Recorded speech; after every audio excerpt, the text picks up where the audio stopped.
Me to give you a brief description because India has changed enormously in the last decade. It is today a near $4 trillion economy that has 8% growth prospects for decades further to come. Where the pace of infrastructure growth is reflected in 8 new airports and 1 to 2 new metro systems built annually. Where 28 kilometers of highway and 12 kilometers of railway track are laid daily.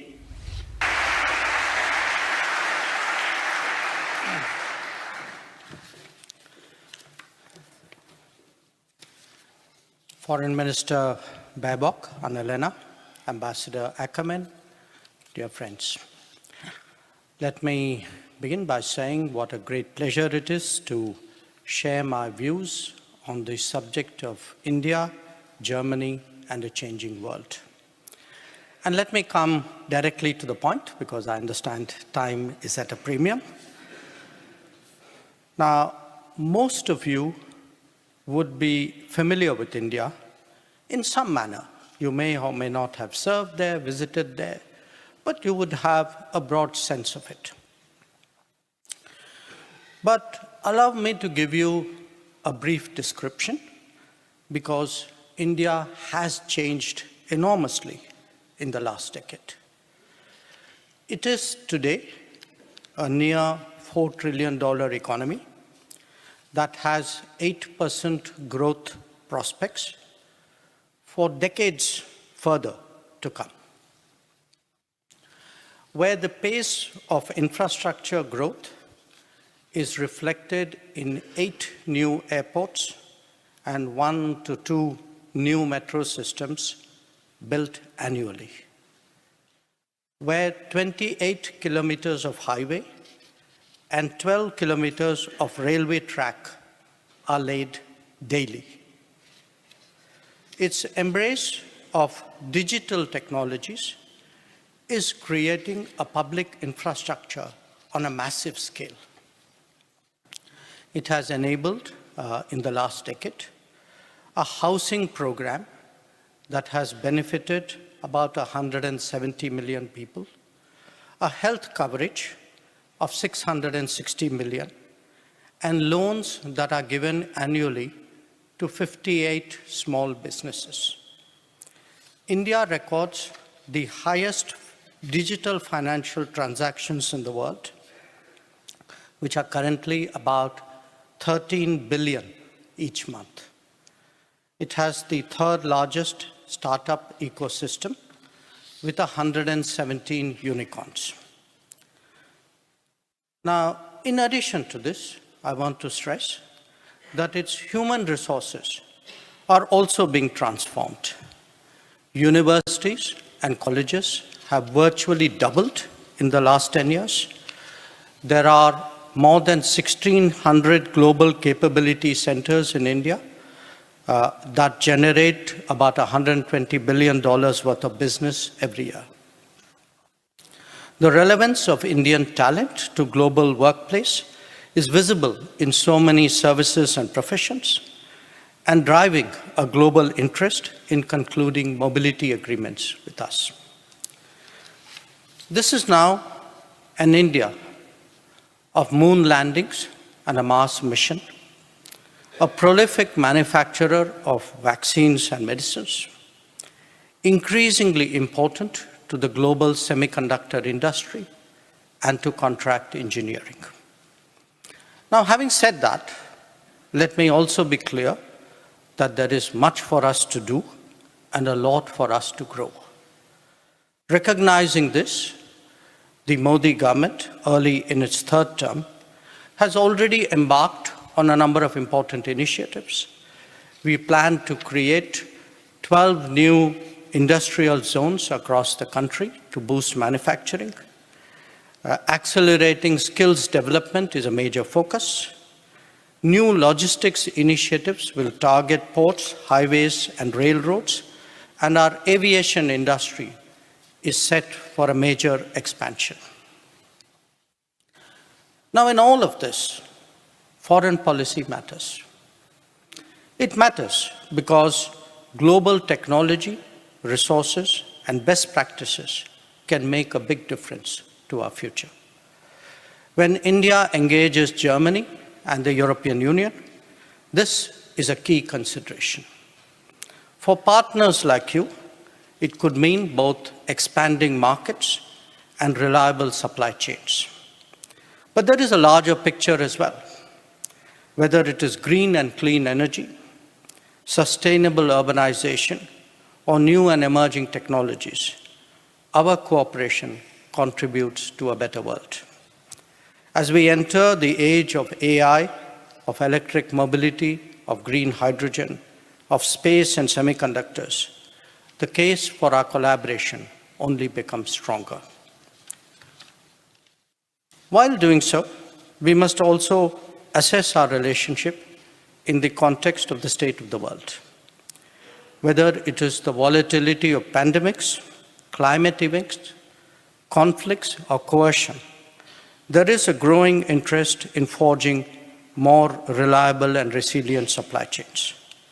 Similarly, the digital era requires trusted partners and secure data flows. When it comes to international peace and stability, those with shared values and convergent interests must collaborate in defense and security. Each of these considerations has a direct relevance to the future growth of our ties.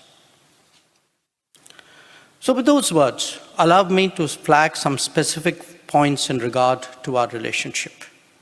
One, as the ambassador told us, the 7th intergovernmental consultations in India is due to take place and will be particularly significant because it will provide directions at a very crucial time on key issues.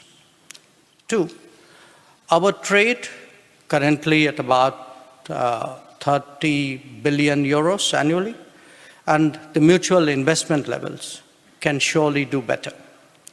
Changes in India and the easier business climate should serve as a motivation. Three, the 18th Asia-Pacific Conference of German Business, APK 2024, in New Delhi in October is therefore particularly important. Four, innovation and technology have to be given greater weight in our calculations. We need to think digital, AI, fintech, clean and green technologies.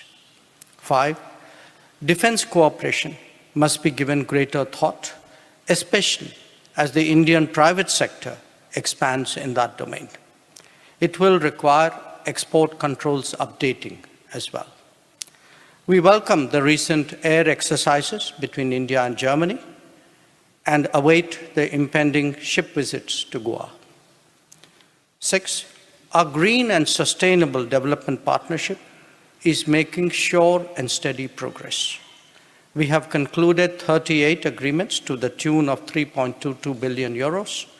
It only underlines the potential in this area, especially for green hydrogen and green ammonia. Seven, there are today 43,000 Indian students studying in Germany. And this, I understand, is roughly double the number over the last 5 years. But the flow of talent could be very much higher, constituting the kind of living bridge that we have with the United States. This could be supplemented by understandings on skills mobility. Eight, and most important because it applies to us foreign ministers, we need close and continuous consultations on global issues. This is necessary to build the levels of trust and confidence which behoves our partnership. And this is what I expect to do with Foreign Minister Baerbock after this meeting. So, on that note, let me also share some thoughts about how we see the world today. There is no question that it is undergoing a profound shift transitioning from the order that was fashioned after 1945. This is visible in an economic rebalancing accelerated by globalization. It is reinforced by the accompanying political consequences. There is a basis for today for talking about multipolarity, though this is still, in my view, work very much still in progress. From India's perspective, we see European Union and Germany as one of the key players in this emerging scenario. The strategic awareness that has perhaps grown in recent years in this region is therefore of considerable interest to us. At the same time, we must also recognize the reality of interdependence and the limitations of our particular respective national capabilities. In a globalized existence, instability anywhere has consequences everywhere. It is untenable, therefore, for major nations to limit their horizons. But to act on that, it is necessary to forge partnerships and understandings. That is best done where there is comfort, where there is confidence, and where there is convergence. This is what we are seeking as we build between India and Germany a stronger relationship. And that is why we believe that Germany too should take greater interest in the Indo-Pacific, just as we in India seek to do in the Euro-Atlantic. Today, geopolitics, geoeconomics, and technology are driving us closer. How much we make of it depends on all of us. That is my message to you, and I would welcome your thoughts. Thank you very much.